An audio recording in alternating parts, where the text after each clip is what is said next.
Charlie Scudamore is the Vice Principal at Geelong Grammar School and somehow wrangles teenagers day in, day out.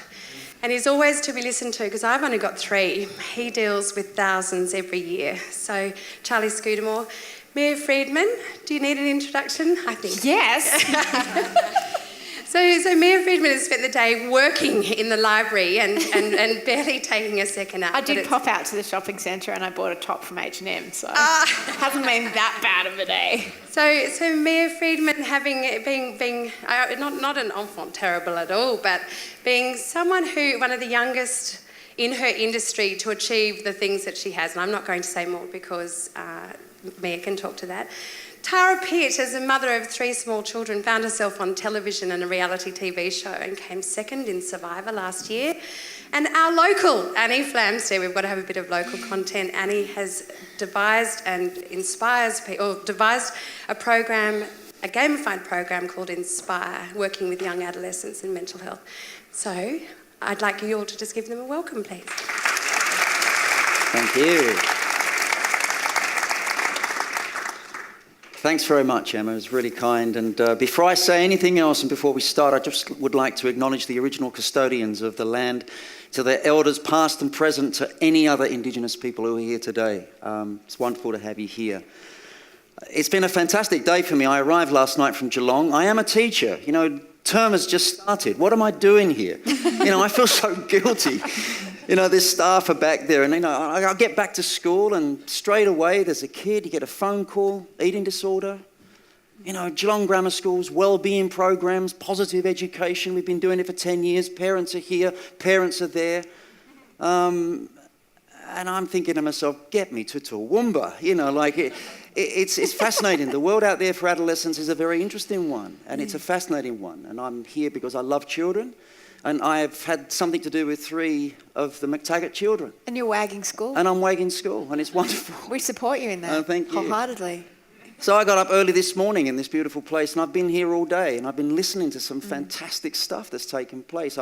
Ray Martin and the people that he was talking to about, mental health and keeping mentally fit for older people. There was another session that took place on, Indigenous health. And one of my portfolios is the Indigenous program that we have at Geelong Grammar School. And that was incredibly interesting. And then we had a very powerful session with Peter Fitzsimons, and he shared something on male depression and male, and that was incredibly intense and meaningful and so on. And we just finished listening to Chris and others about the whole concept of bullying in schools. So, that my background is in education. And so I asked myself this question as the MC. I thought I was going to be here talking about schools and everything else. And I've got these 3 phenomenal people who've achieved things maybe as a result of, you're a Glennie girl. I know the teachers at Glennie. I know that Yallery supported it at Glennie. So there's Indigenous students which are related to the students that we have there. But, I think of the 3 of you, I've looked at your CVs, and I will say a little bit more about each of you. Because I found it fascinating. The fact, Mia, yourself, CEO of Mamamia Women's Network nationwide. Well, I'm not CEO. Well, that's what it said in the stuff I was looking at. I know, well, my husband's CEO, so he'll get a bit pissed off if I claim that title. I'm Chief Creative Officer, which is a lot more fun, That frankly. sounds better. It does sound better. And were you the youngest editor of Cosmo? Is that right? 24, 23, a very young age? What was I doing? I didn't know what I was doing. 24, yeah. But then you've also written books. You've got this, the work-strife balance, and it's a very revealing book about your, things, and it's specifically for women, etc., etc. 100 most influential women in Australia, according to the Financial Review. Brilliant. Mother of 3, and she just told us that the eldest is 21. We all 3 of us said no, not 21. Can't be that old. But what I loved is there's a line, I don't know whether you said it or someone else said it, but the wheels of her bus fall off regularly. Oh my God, every day. So you're day. normal? Yeah, oh my God, Brilliant. So normal. Okay. Yes. Annie. Yep. The youngest in the group. And she's a founder. Maybe if we go back a number of years, this is where Mia was, but she's right at the start of her career where she's startup business, CEO, not CEO, but she set up Inspire Sport. And she set this up for young athletes And she's really wanting to help them achieve their goals, etc. She sent me a wonderful email explaining some of her background and how she's worked with young people as well, with herself at school, and how she's, managed her gymnastics. And interestingly, I'm going to get to this with all the panel. She spoke about stress and anxiety in an email that she sent me, and about how she uses these as positive emotions rather than seeing them as negative. But through the work that I've done with Wellbeing and so on, I'll be interested in having a discussion about stress, anxiety, and things along those lines. So it's wonderful to have you here as well. And finally, Tara Pitt. Tara and I met... I don't think I should get a call now after these two. Oh, no. You're Tara, a reality TV show. You're a legend. It's a fascinating story. And just meeting with you for the first time and listening for half an hour, there's some questions I'm going to ask you about the things that you spoke to me about in terms of motivation and what got you going and so on. So it's not just Survivor. And again, I didn't realise that last night was the conclusion. Was that right, last night you said? The finale was last night for and season 3. You're a runner-up? No. I was runner-up from last year. So last Shane night... Gould won. Spoiler. Oh, shh. It's already been It's already been aired. Yeah. Sometimes I do that.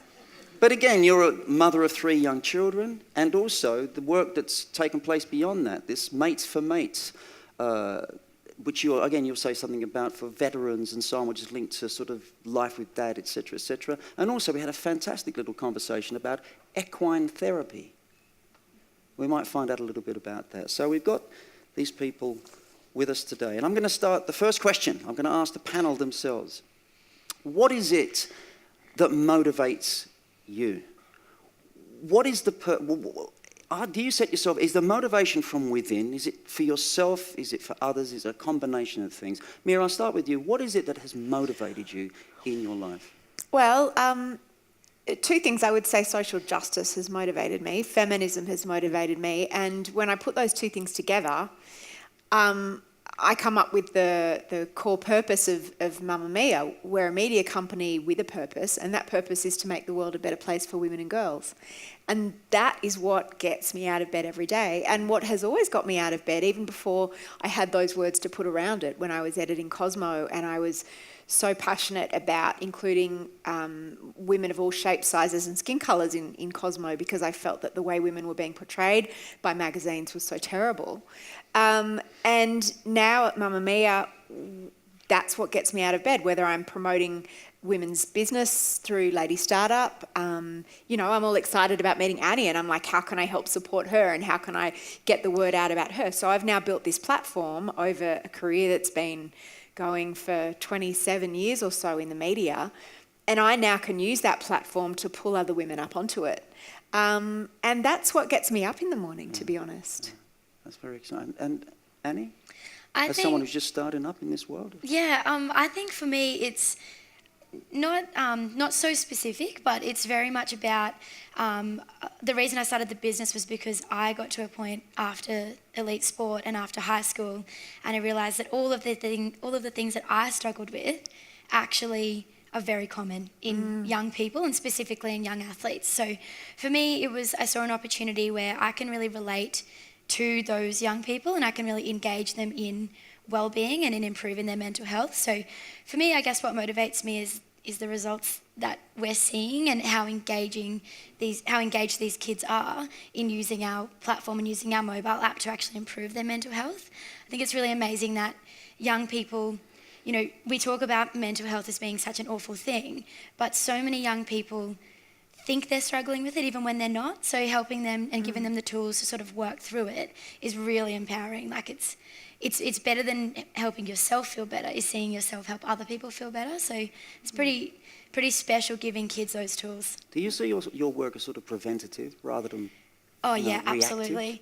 Yeah. So we try to work with we just had our staff weekend on the weekend, and some of my team members are here, and we did a lot of work on, what's our why are we in this business? And if you look at the market that we're in, it's a sports market, and it's so big. Like, you've got little tiny kids that are 3 years old, or my mum runs a gymnastics centre that has 6-week-old babies that do gymnastics, all the way through to professionals who are in their 30s, And we've chosen to work with the children and adolescent part of that, because I think that if we can educate them young, then we can prevent some of the issues happening later. And for me, that's really special, because I think of some of the things I struggle with later. If we can prevent them through education and through helping them to track their wellness, then that's pretty special. Oh, thank you.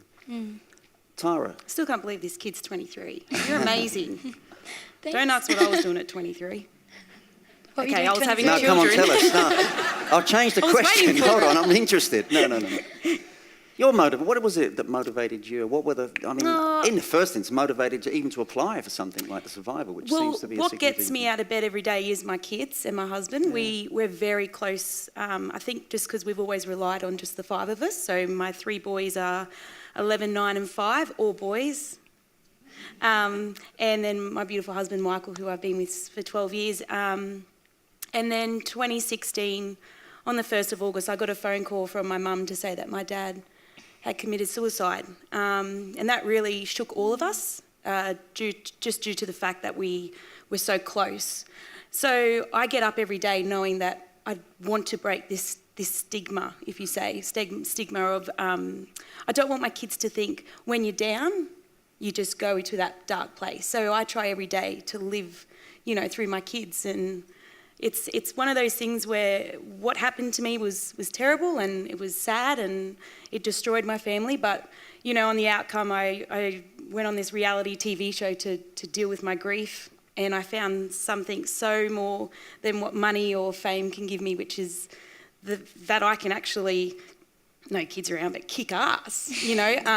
There was an Olympian water polo player that, she went home and the doctor went home and people were just going home, and I'm just like, this is fantastic,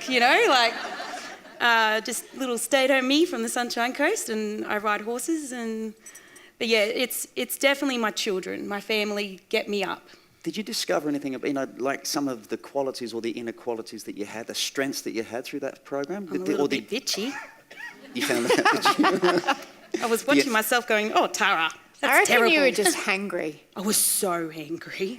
I lost 11 and a half kilos. I put that back on.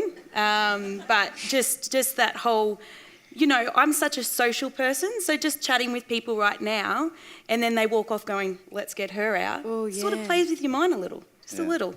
So I was saying to you, Charlie, my kids have always looked at my husband as this, such a cool dude, because I'm, have to brush your teeth before bed, have some fruit. Well, that flipped, because I became cool, I was on TV. And Is that all it takes, going on Survivor? just go on I'm gonna go on Survivor. Survivor. Why didn't I Yeah, think of just that? go on Survivor. You lose weight and you become cool. So, but yeah, definitely they get me up out of bed. And then you discover things beyond Survivor. That's right. Like, as much as every day, people deal with grief. Obviously, I'm not going to go and promote, go on a TV show to deal with grief. But the fact that I was stuck on that island by myself, I couldn't just ring my husband and say, these people are being really mean, babe. I had to just deal with them. Yeah. So I found that I've got a bit of a voice. Not afraid to use it, as you're probably all aware. But yeah, definitely just that whole feeling, even though I'm the only girl in the family, that the boys will hopefully now marry a strong woman. Yeah. They have a huge list for me to tick off, but good luck to whoever they bring home. Yeah. Just going on to the email that you sent me, it was quite an extended one, and talking about yourself and so on. And part of that was really interesting for me, was this concept of how you utilise stress and anxiety. And we just had a very, very brief 2 minutes introducing ourselves to each other upstairs. And Mia was very interested in this difference between stress and anxiety.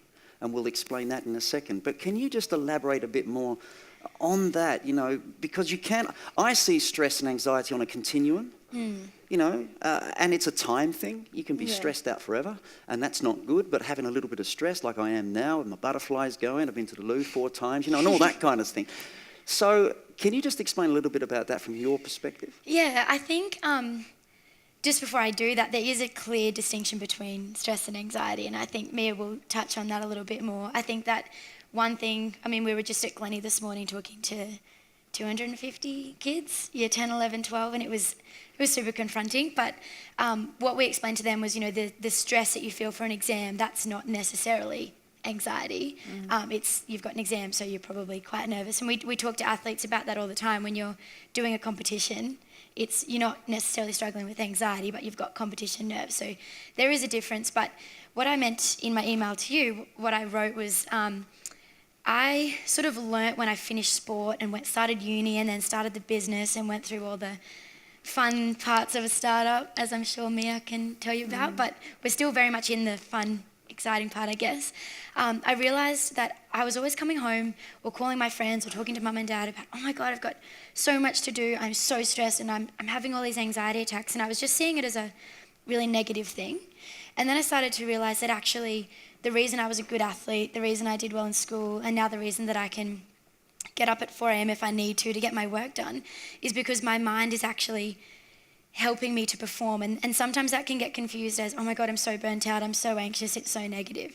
But really, if I didn't have those 4 a.m. thoughts and if I wasn't up all night thinking about the business and how we can change kids' lives, I probably wouldn't have started any of it at all. So it's sort of, I had a bit of a mindset change towards those feelings that I was having. So still very much there, and I'm not at all saying that all anxiety is positive, and there's definitely mental health that's very significant and very negative.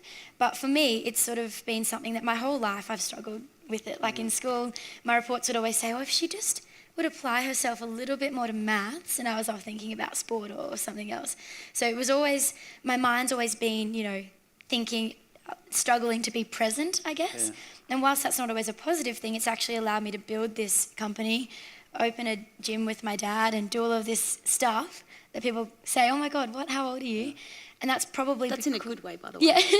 I think that's because of those sort of anxious thoughts and how my mind sort of takes me away. So I've had to learn to control it, obviously, because it can be negative, but being able to go, oh, that's just, that's a thought, and how can I use that to better my performance, or how can I use that to better my career? That's been a cool learning for me. There's some interesting work on embracing as opposed to fighting some of these stressors.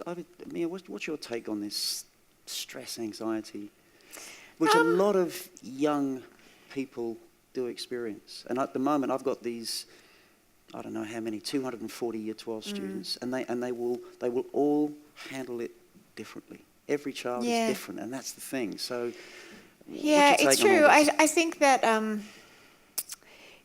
I respond well to stress in terms of I respond well to pressure, but anxiety for me is a whole other thing, and it's something that I was diagnosed with about 5 or 6 years ago when I had a sudden anxiety attack that lasted for 11 days. And I didn't tell anyone, no one knew. So I was just it was Christmas and we were up in Byron, and it was... in fact, the only thing that would alleviate the anxiety a little bit was if I was being quite active. So I was taking surf classes and I was going horse riding, and there are all these photos of me at that time, and you would never know. But inside, I became convinced I was dying. I had a type of health anxiety. And so I ended up being diagnosed with generalised anxiety disorder, which I realised I've had since I was a kid, not to that extent. It was clearly just getting much worse, but I've lived with that. It's kind of like toxic butterflies, or it's like a knot, a fist in your stomach. And there's no external reason for it. So, for example, I can go on Q&A, or I can get in front of people here today, not a problem. Nerves, not a problem. I actually don't even get nervous anymore when I do that. I get excited, but I'm not nervous. Anxiety is when, for me, my body is reacting as though I'm being chased by someone with a knife, but I might just be sitting in my car or sitting on the couch drinking a cup of tea. And for me, the reason that I needed to seek treatment for it, and I now have medication and I do certain things in my lifestyle like exercise and making sure I get a lot of sleep and having quite a strict routine, I need to do those things because I was not able to live my life productively with the level of anxiety that I had. And so, again, I didn't speak about it at the time because I didn't know anyone with anxiety. And just like anything that you go through, you probably thought you didn't know anyone who'd been touched by suicide. And then once people know that once you speak up and you articulate it, suddenly all these people come forward and say, yeah, me too, or whether it's an eating disorder, whatever it is, people go, me too, me too, me too. And that's the genesis of the Me Too movement, because I think particularly as women, we have this really prehistoric need to feel understood and seen and included. And something that I always think is that there's someone out there with a wound that's the exact same shape as your words. So by speaking about something that's been painful for you, or that the time that you felt very vulnerable, you are actually making someone feel more whole because they feel like they're less alone. And at the same time, you talk about that, but you still lead a very busy life. Oh yeah, I need mean, to be busy. so In fact, one of the things I need to do for my anxiety, and this might seem counterintuitive, but I need to be busy. So I need to have a project. And it's a little bit like a working dog, a cattle dog. If they don't have something to do, they're going to, wee on the carpet and tear up the furniture. And that's what my brain does if it doesn't have something to do. It just turns on itself. So I've always got to make sure I've got projects going. That's interesting. That's really interesting. Because we had this guy, there's a psychologist called Marty Seligman from America who's done all this positive psychology stuff. He came to our school. This is in 2008. Amazing. He is amazing. He lived Talks with us about for 6 months. optimism a lot, right? A lot of optimistic, learned optimism and authentic happiness. And what does it all mean? Authentic happiness doesn't come from the hedonic, going out and drinking and this and spending money. It comes from service to others and all these kind of things. Well, it comes a little bit from shopping, I think. A little bit. It's definitely, but it's not going to be sustained. But Marty came to our school and he kept, his mantra was less is more. Oh, he saw us as being incredibly busy. But we won't go into that. I want to listen to Tara's take on this, if how she coped with stress. But one thing I will say today, when we were listening to Peter Fitzsimon's session on males, and the people that were talking, sleep and exercise crucial were two of the most non-negotiable. Critical. In fact, non-negotiable. What was his? I've forgotten the name of the person who said that 8 hours of sleep. Sleep is one of the number one issues confronting us today, and that includes obviously our youth. And at the moment at school, we've got this. They're not sleeping enough. They're not. Dr. Tony Fernando's at school, man who trains medicos, and I'll get onto this in a minute because I'm interested in this elite, high-performing people. But he said that for him, he trains doctors, medical doctors in New Zealand, and he believes that their sleep patterns are absolutely disrupted because of technology. There's no doubts in his mind that it's really causing problems for a lot of people. It's out, there's pros and cons and everything else, but this sleep and exercise thing is incredibly important. Stress, anxiety. I don't exercise. No. But the stress anxiety thing, I mean... Do you get anxiety though? I do get a little bit of anxiety and I'm too medicated. Just after my second was born, he was 8 weeks preemie. Just didn't get that connection with him. When you first have a baby, you're breastfeeding or you're not, or he was sent away to the ICU for 7.5 weeks. So whenever they brought him into the room, it just felt like someone else's baby. So that was going on 10 years, and it was not until I walked out going, okay, maybe I'm allowed to say that was hard. As a mum, you don't want to walk around saying, oh, that was just easy, I just gave birth. No drugs, mind you. And then later on realise that this baby, you just don't have that connection, and you read books about this beautiful connection you have. I didn't have it. So I had to get help. I had to get medicated, because otherwise this relationship that I was having with my son was not going to turn out. It's funny, he's sort of like my favourite, but that's the difference. He's not really. But for me, it's definitely my horse. I know a lot of people are just like, it's just a four-legged animal, but the day where I've just come home and the kids have destroyed the house, I leave the house, I walk over to the stables, I saddle up my horse, I go for an hour, I come back calm, I can now tackle the children without just screaming at them for the next hour. I mean, I've taken my situation out of the house, they've probably destroyed it, which is fine, but I've gone for this ride on this horse, and then I come back and I can tackle it, right? Who, spat on who?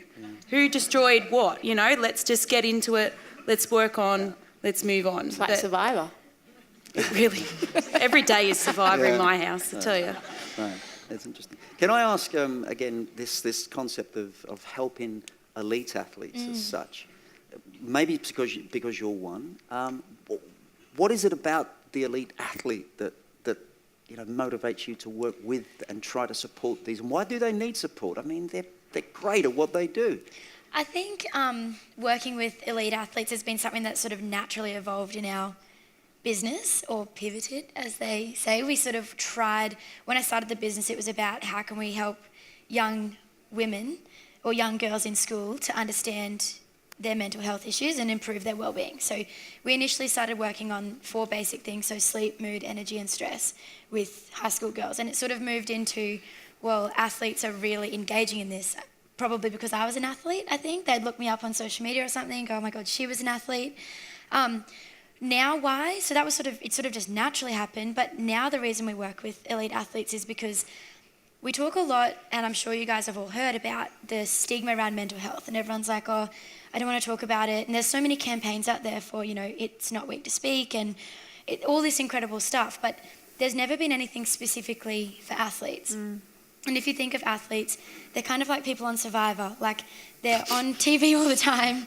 They have to be seen as this successful, confident, outgoing, elite athlete. And when you're actually an athlete like that, or you're developing into an athlete like that, you're still going through high school, puberty, figuring out everything. You've got immense pressure on you to train, perform. If you're in a sport like gymnastics or diving, there's a lot of body image concerns, all of which, if you show to your coaches or selectors or the media or anybody, it's seen as weak. So when you talk about mental health in athletes, it's very, very rare to get athletes to speak up while they're actually training or when they're young. There's a lot of athletes now who are coming out and saying, oh yeah, when I was training, I went through X, Y, Z, and that's excellent. But I guess why it's important to work with developing athletes is because these issues, we know from what we've been doing with athletes, they're starting at 10 and 11 years old. These kids aren't sleeping well. They're worried about what they look like. They're worried that, they're not performing at school because of sport, or at sport because of school, and they're trying to deal with this immense pressure.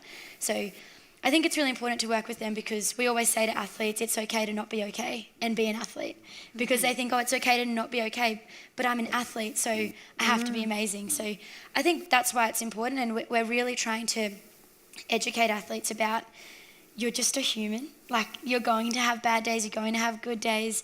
You may come across things like anxiety, depression. The sports scene is very challenging, particularly if they don't make it, if they sort of train their whole life and then don't quite make it. So yeah, that is something. There was a brilliant Inside. I don't know how many people watch Inside with Jenny Brocky. And it was 2 shows that she had with elite athletes, Lauren Jackson, Liesl Jones. And you can think of the names I'm mentioning because they all ended up they reached the pinnacle, and yet they all suffered from some form of mental disorder as a result of reaching a goal, and then what? And maybe this is something that is... Sorry, I was just going to say they may have still dealt with or gone through mental health issues if they didn't do sport. True. And this is, I guess, what we're trying to, when we write content or when we work with the sports psychologists and dietitians and stuff, when we're writing this content, we start with they're just teenagers, or they're just adults, or however old they are, and then we add in the normal pressures they've got, then we add in the pressures they've got as athletes, and all of a sudden it's kind of like a perfect storm, because they've got it's as a young, developing or an elite athlete, you're sort of forced to live almost the life of like a very successful business person. Like, you've got to be up at early, you've got to eat well, you've got to sleep well, you've got to answer to someone, you've got to be on show all the time, you've got to be confident all the time. So it's very similar to when you're dealing with high-performing people in the workplace. Yeah. It's exactly the same, but with 13-year-old athletes. So I'll go back to this Dr. Fernando guy that's at school at the moment, because he deals with compassion. His way of dealing with, and again, what he looks at and sees in the elite, maybe in your world as well, where you're employing people, you're finding the best, reporters and so on. He thinks there's a sort of a real issue with perfectionism. And then again, we talk about this concept of failure. And again, there's a mantra now that, you've got to learn to fail. You can only learn through failure and so on. But failing is quite hard for young people and so on. Mia, do you come across this in your world, where you come across people that aim for perfectionism, which stifles perhaps their creativity, innovation, whatever? Is there something you've come across in your field? I think it's the result of helicopter parenting. And I'm in an interesting situation because I was about to say I own a millennial. I have him. He's not even a millennial, he's a Gen Z. But I have worked with millennials for the last sort of 25 years and Gen Zs as well. And I've learnt a lot. And one of the things that I've learnt the most is that this is a generation who expect to come first all the time.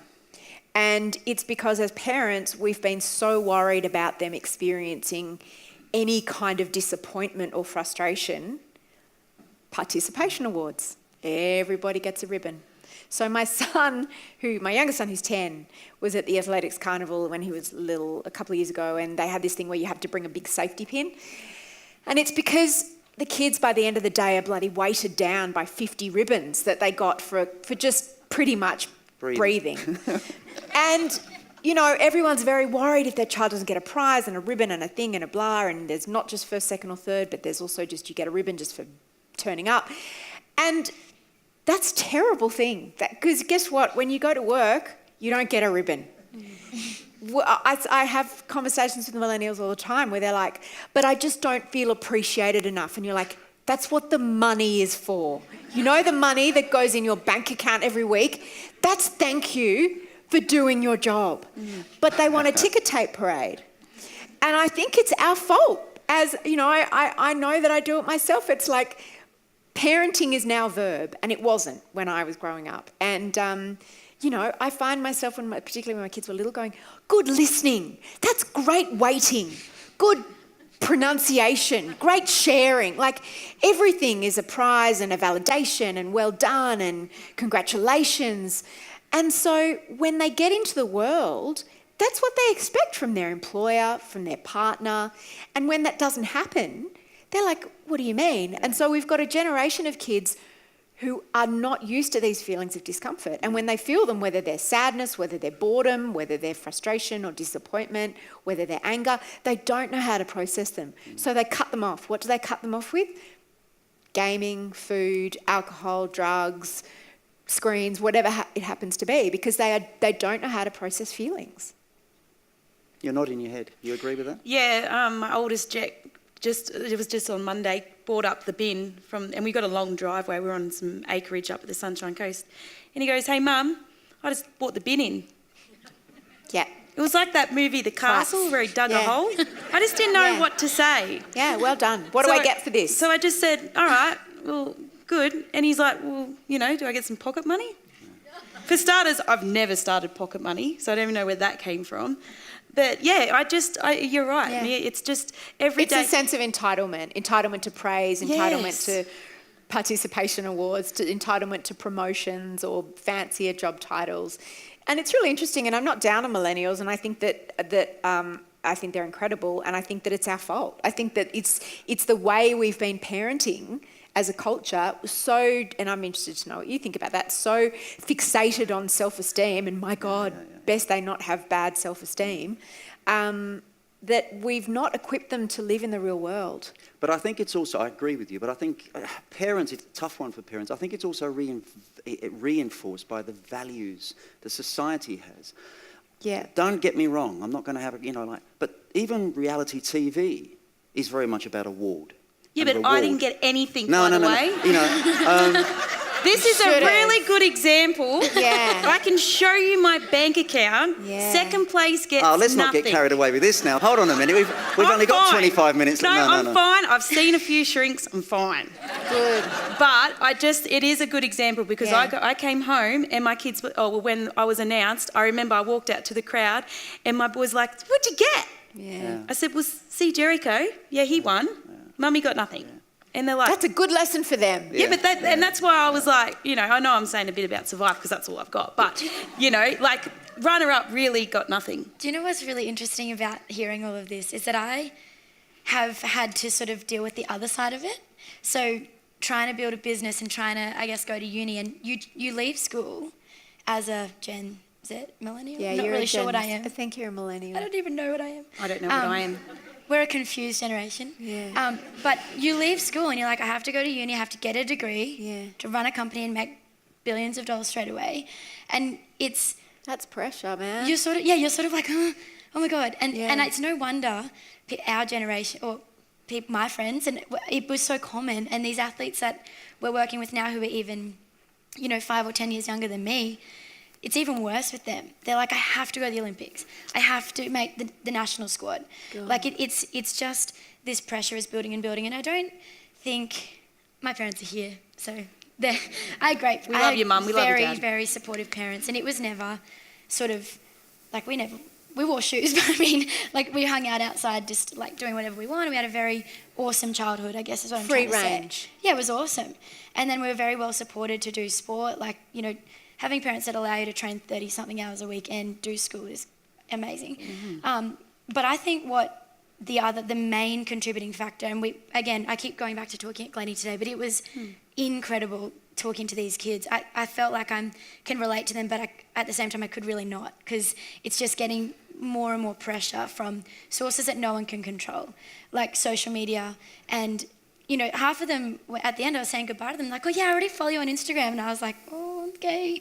Like it's just this world of external pressure. And then you add OPs or HSC or like scores at school, then uni, then trying to get a job, and then trying to have the perfect boyfriend, and then trying to have the perfect clothes. You add all of that on top of what's already happening within themselves, then social media, then the actual, it is getting harder to get jobs and get into uni and everything, and it's really interesting. And what I'm noticing is that I've sort of come through it a bit, and I'm like, things take time. My parents always say, Annie, you just have to calm down a bit and slow down. But Mia, that's where I come back to this values thing. What are we asking our students to value, or our children to value in life? What is it? They are, from my perspective, you used the word narcissistic. There is I think did? You did use the word narcissism, our young people. And individuality. Well done, you. I think you did. But I see this as something which has been encouraged. It's the I world, the iPhone. It's, looking at your image and saying, well, my body image needs to change because it doesn't quite fit a norm. Well, no, it's all about the performative. self. Social media has made us performative. We perform friendship, we perform our careers, we perform our bodies, we perform exercise. Like now, somewhere along the way, exercise became about taking a selfie looking hot in your activewear, and I don't know where that happened, so I insist on posting photos of me looking really sweaty and ugly at the end of an exercise, end of a run, going, I exercise for my head, not for the selfie, and it's really important to remember that. So I think that as women particularly, and as girls, the biggest mistake we make is comparing our real lives to other women's highlight reels. And that is what we see on social media. And I think increasingly boys are doing that as well. And, welcome to equality, gentlemen. Now you've got boys with increasing rates of eating disorders. Suicide is a horrendous issue. Body image problems for boys as well. But not only little kids, sorry Mia, I'm 34. Too. That's right, I'm Oh, God, 34, yes. and last year I got the most bizarrest comment on my Facebook. Mind you, Channel 10 made my Instagram page. I never had an Instagram account. And this person, I don't know their name, they said that Tara should not be standing next to Annalise or Sarah. Now Annalise is 20-something and Sarah is a model, because it makes her look shorter and fatter. And I looked at it, and of course my mum, Cheryl, she's like, let's find their house, And I'm just like, Cheryl, calm your farm. Go, you know Cheryl. I I need Cheryl in my life. No, you don't. There's a lot of Cheryl. She sounds Hurricane excellent. Cheryl. But I said to her, for that person to say that, there's something going on, because before Survivor, and anyone that knows me beforehand, I look good. I know I do. I step out some days and I go, phew, Tara, well Got done. it going on. So for that person, I looked at it and I thought, oh, that's sad. So I never got sad. Yeah. I got sad for that person. And then Annalise got on there and said, don't upset my friend. It's like, girl, I don't need you to, I'm all right. I've got it going on. My husband thinks I'm good. I've got. You know what's awesome to hear? That I never hear our generation say things like that. And I think that's the problem. It's true. Like, people our age would look at that comment and just go, why? Why did they say that? Who are they friends with? Like, are they talking about me? And then it sort of starts this cycle. Like, and it's even, I don't know, I know I'm not like that old, but compared to the thoughts I was having 3 years ago, they're completely different. Like, when I was in high school, you just read into every comment, every side look, even from people who you don't really care about. Like, someone will make a comment and you'll be like, and it's all you think about for like 24 hours. And I don't know, it's scary. It's really refreshing to hear that, because it's like, That well, I'm up maybe, myself and I love myself. Yeah, it's Yeah. it's a gift. maybe if Hell you yeah. As an Bottle educator, that. yeah. as an educator, you know, the I'll buy stats are saying some. it's scary out there, but they say, you know, we hear that, 1 in 4 adolescents have got a mental or emotional disorder. Of those 25%, 75% will not seek help. We hear now that, last year in Australia, what happened? Our suicide rates went down. They went up 9% last year. So I asked this question. I'm dealing with young people all the time. Talk about parents, and there's different forms of parenting, etc. What role does the school play in this? Should we be sacrificing academic time in order to talk about flourishing, well-being, etc.? Because not a lot of schools do it, but should we? I don't know. I think that people always say the answer is, they should do it in schools. They should do it in schools. Poor bloody teachers. True. You can't do But they everything. are there for 8 hours of the day. Yeah, I know, but also they're at home for more hours of the day than I that. know. And I know that some of them are sleeping, hopefully. Yeah. But I think as parents, we can't just offload everything onto the school. And I think that one of the things that really disturbs me and troubles me is the intrusion of parents into schools. And it used to be, if I got in trouble at school, that was between me and the school. Now you've got schools who have lawyers on staff because so many parents are wanting to sue because their kid got the wrong mark on a test, or they were asked to cut their hair when they didn't think that they should have to. And I mean, you've got increasing numbers of teachers being harassed by parents on behalf of their kids. It's just like, back off. Yeah. Let them just go to school and have their school life and learn things at school. Well, my oldest doesn't enjoy sport. Not that he doesn't enjoy it, his thing is coding. Does anyone know? Yeah. We're all into coding now. I love it. But I have no Does he want a idea. job? Yeah, okay, can I just say proud parent moment? My oldest Jet yesterday just won the Premier's Queensland coding competition for grade 6 in the Queensland schools. That's well done. I can't even say it might have something to do with me because I have no idea what it is. But is there a competition to win now hours playing Fortnite? Because I think my 10-year-old yeah, I think would I win could. that. Yeah, we could. But the thing is, my school, Yamundi School, just up on the sunny coast, if they actually say if you don't want to do any sport, we'll put you in this classroom and we're going to do some yoga. We've got some, so because Jet just doesn't, he tried soccer, he tried football, and I think it just goes back to me, I don't play sport. So this next subject, is making him feel, I'm going to sit out of all the sport events and everyone else is going to go and play sport and I have to sit at the end, on the sideline. They've put in this other subject, which I just love it, and it's talking about his feelings. He comes home and talks to me about the way he felt today. And so for me to have 3 boys as well, a lot of people say, oh, you're so lucky to have sons. I don't understand that, but mainly because boys can also shut down, so, he's got this beautiful birthmark that he was obviously born with. And it wasn't until in grade 2 when they had their first, sports carnival that he came home and said, oh, this kid said, I've got dog shit on my chest. Aww. My first instinct was, where's the kid, That was a bit of Cheryl came in. Cheryl will sort that out. I did. A little bit of my mum came in, but then I took a step back and said, but remember, that's your special mark. No one else has that mark. And he now walks around with no shirt. He's proud. You're a good mum. I try, man. Try so hard. But, it just goes back to that. I just realised we haven't got very much time left. Let's do another hour. There's lots of other questions I'd like to ask. And just to go back on it, we have taken out math, science and English and actually put in its place some classes on resiliency and flourishing, the whole range of things from ELC through to, well, no, not ELC through, but we have done that because we think placing wellbeing at the heart of education is going to help every aspect of it. You want great results, get kids in a better frame of mind. You can't keep forcing more and more and more. This is where less is more. You want kids to do well academically, don't give them more maths. Give them other things like yoga and meditation, and they are really, really important things for young people to do. It's got to happen somewhere, we think, and we think it should start in schools. And so that's, and amazingly, the most powerful work that I've been involved in the last 8 years has been working with independent state, Catholic, Jewish, Islamic schools with Chris here, the parents. It has been an amazing coming together, and the politics has gone out of the window. So really, Geelong Grammar School walks into a school to do some training. It's a bit like this, oh God, the toffs are here. And within a couple of days, that's just broken down because we're talking about the love of children and what we can do to make their lives better. I want to open this to the floor. There must be 100 questions. You've got these 3 people to ask. And we'll wait for a microphone because it is being recorded. But her hand went straight up. That's brilliant.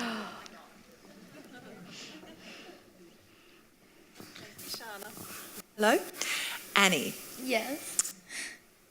at Glennie today, what was the thing that you said to the girls that you left them with that empowered them and you? Oh God, were you there? No. Okay, so it's not Actually, a I trick. was in the junior school with Okay. It was on Instagram, Minnie. It's already hit. Oh gosh. Whoa, I said a lot of things.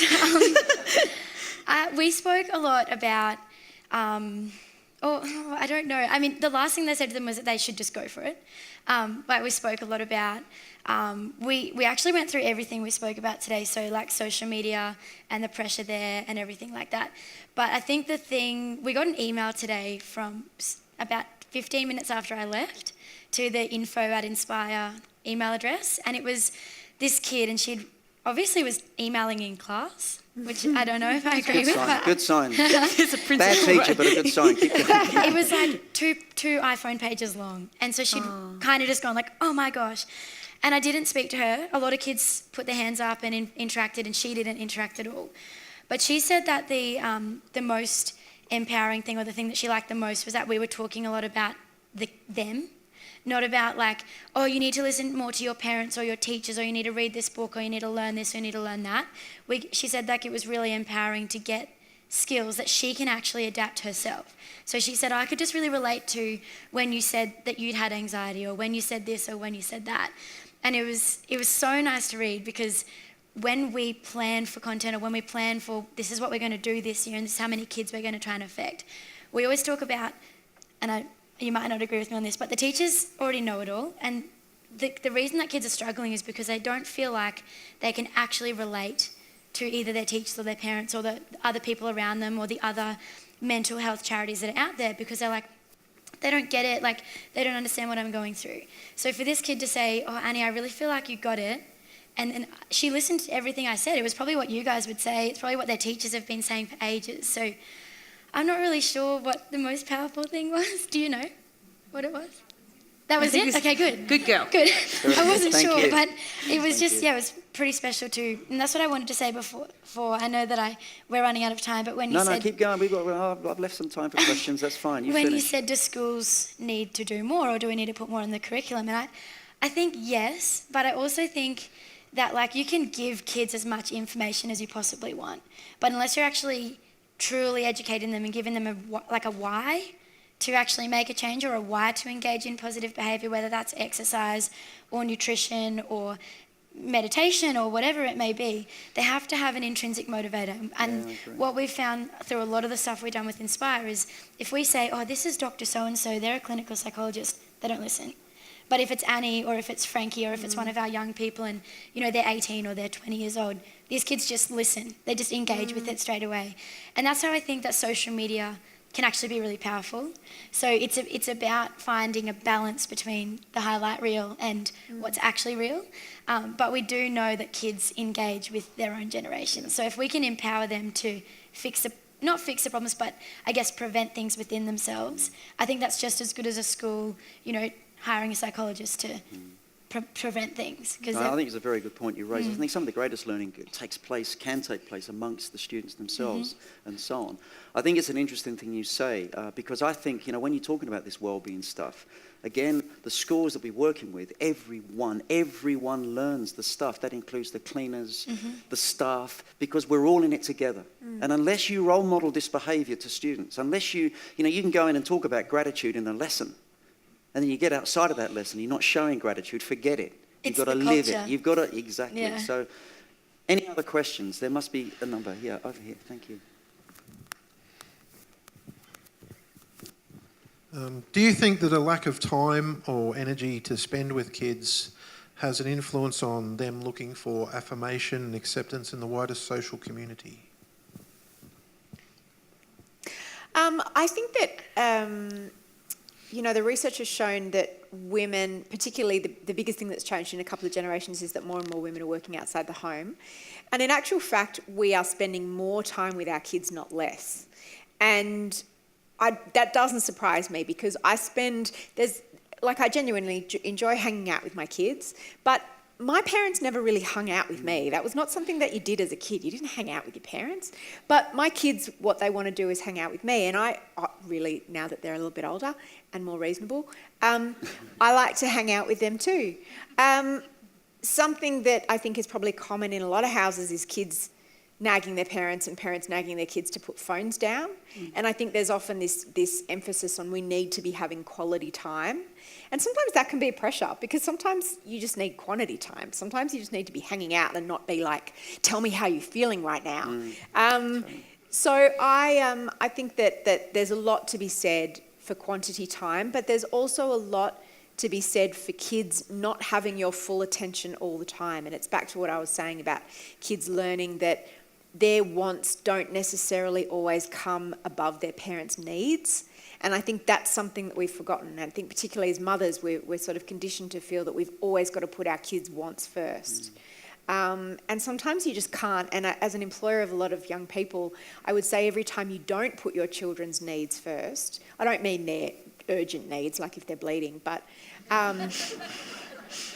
you're actually doing a favour to their future employer because you're teaching them how to be patient and how not to always be the centre of the universe. I agree, but I also sort of agree to disagree with the quality time. I think that a lot of I find it with sometimes with my friends, we'll go out for dinner and we'll all be Instagramming this awesome restaurant that we're at and tagging people and whatnot. That you almost spend an hour of that time not actually talking. No, I agree with that. And so then you're kind of like, well, my friends didn't even ask me about my job. Well, maybe they would have if you put your phone down. And there's this, so I think that it's maybe not so much about having more time. I don't have children. Yeah. I actually have no idea what it's like to have children. It's great. You've got a business. You've got a bit of an idea. No, you know what? I think you're absolutely right. And I don't mean to advocate for people looking at their phones all the time. But I think it's interesting when my eldest son finished school, I made sure that I cut back on a whole lot of, I didn't do travel and I put off writing a book that year because I just wanted to be around. Now, sometimes I have in my head, well, spend some great quality time. Kids don't often, sometimes, if it doesn't suit them, they don't want to spend quality time with you. But for him in that last year, he just wanted me around. Yeah. And that was incredibly helpful. And I think it's just about like the time you have with, not even your kids, but even with your friends. And like you guys were saying before, that you seek, compliments from your partners or your friends or Instagram or your parents or whoever. I think it really does come down to when you're actually with them. It may be that you're both on computers, that's fine. But it's more about that when you're actually with them, what kind of culture are you building? Is it, I'm too busy to talk to you right now? Of course that kid's going to want, Mum, I need your attention. And it's what Chloe that's here, she has a daughter and she works with me on Inspire, and I don't know how she's nailed it, but she just has. So maybe afterwards you guys could talk to her because some days she brings Rosie to work when it's not an actual work day. Thank you, Chloe. But she's just got this awesome balance of, and Rosie is only 14 months or something, but she's already starting to learn that like Mum has to work, but Mum's also my mum. And it's really empowering to see that because I don't have children yet, so it's nice to see that there is a way you can build that without one or the other. Like you can do both, I think, simultaneously. It's like a lot of what we've been discussing today, stress, anxiety, time spent with family, commitment. It's the Goldilocks thing, and not too much, not too little. And it's finding that, but the balance, I think, and finding that balance is probably one of the most complex things of all. Sorry, Tara. No, you're right. I was just going to say, again, Survivor, but since I've been on the show, we watched the season this year as a family, so it's on a pretty good prime time. And it's just funny when your 5-year-old, they're all sitting there at the tribal council trying to, vote out who's going home, and Nash sits up and goes, I wouldn't have done that move. You know, like, but that's us 5 sitting down. I know Yeah. we're sitting in front of a TV. Oh, but you're engaging But with we're something, actually yeah. communicating and we're talking about Yeah. how to get people out of a game. But See, that's so different to all sitting on the couch Yeah. with the TV on 5 different devices, Very pretending true. you're engaging, Very but you're true. not. Yeah. So that's awesome. Even that concept of delayed gratification, this binge viewing, it was great. I used to look forward to Tuesday on, because Dallas was on. And Who? my 7th Dallas, that's how old I am. Hold on. Dallas, wow. I saw a few people smiling yesterday. Anyway, another question, yes, because I was going to say, but we waited for that moment. But now it's a case of I want it and I want it now. And I think that's something to be said as well about bringing people together. Sorry, question here. I just wanted to share probably the greatest advice I was given as when I was pregnant by a midwife in Zimbabwe. And I will always thank her. I'm not saying I live up 100% to that advice every day, but she said, the greatest gift as a mother that you can give your child is to love the child's father. And if you're the father of that child, the greatest gift you can give to that child is to love its mother. And she said, if you provide the right home environment, that kid will flourish. That's all. thank you, that's lovely. Not going to disagree with that. Just one last question at the back there. Thank you. Sorry, excuse me. This has been fabulous. I often get on my soapbox about education. My parents have been international school teachers for 20 years and I still feel, and I want you to either disagree or agree with me, that we still box children in school in Australia and we're still not learning from other countries that have gone way beyond. And my son likes to dance, he's a ballet dancer. If he could learn through dance as opposed to having to go into a classroom and do an exam, which some of us, me, freak out about, do you think we'd have a better, well-balanced group of children if we were allowed to... Never get nervous. I don't know why I'm nervous. It's because it's because Better be because I've never met anybody from... I'm usually on the stage. But do you... I just think education, we are so archaic. We haven't moved at all in 1,000 years when it comes to how we educate our children in Australia, is my point. Charlie. It's one for Is you, that for me? Charlie. That's you, Charlie. I think the comment is extreme in a sense that we haven't moved. I think there are schools that are trying to say that, this VCE, IB, 8-task score is not the be-all and end-all. I still think there's far too many schools that are focused on the result, NAPLAN, etc., which, again, if that is the only focus, it's a small part of the bigger wheel in education. I think what we have got to do is to make sure that whatever school our kids go to, the intrinsic motivation, and you use that word intrinsic, is there for them. And we provide opportunities for them to find a passion.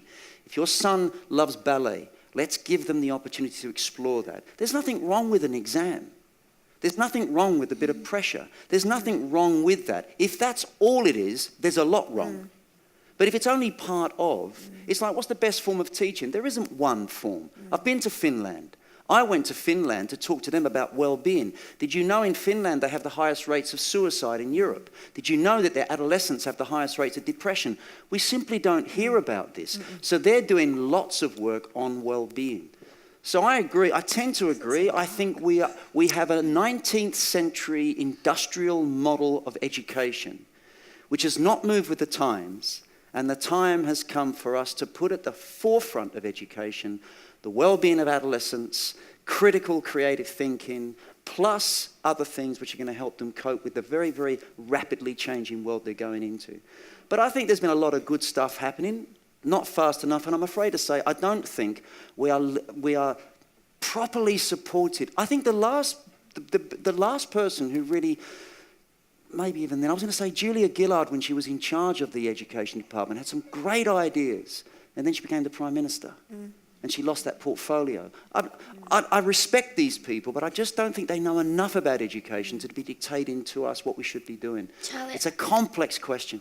I think that, I agree, but I also think that young people do really well with a little bit of structure. And I think that, Totally. life has structure. Like you were saying, when you get a job, you have to do your job. You can't be like, oh, but I prefer to not do my job, because they'll be like, well, you don't have a job.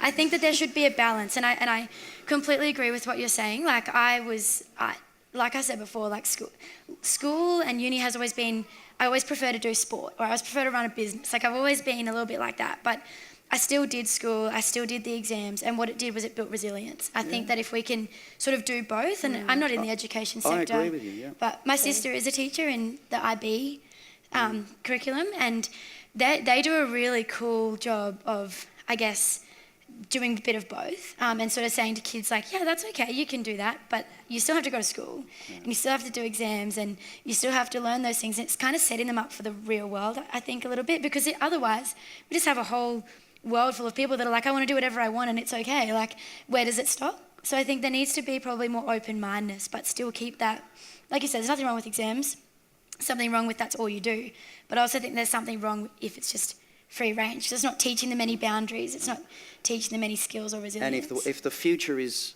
who you are, and people and generations coming through like you, I think the world is going to be a far better place. So I did year 12 just for the formal. So on that note, I'll say thank you very much to Annie, Tara and to Mia. Thank you very much. Another round of applause, everyone.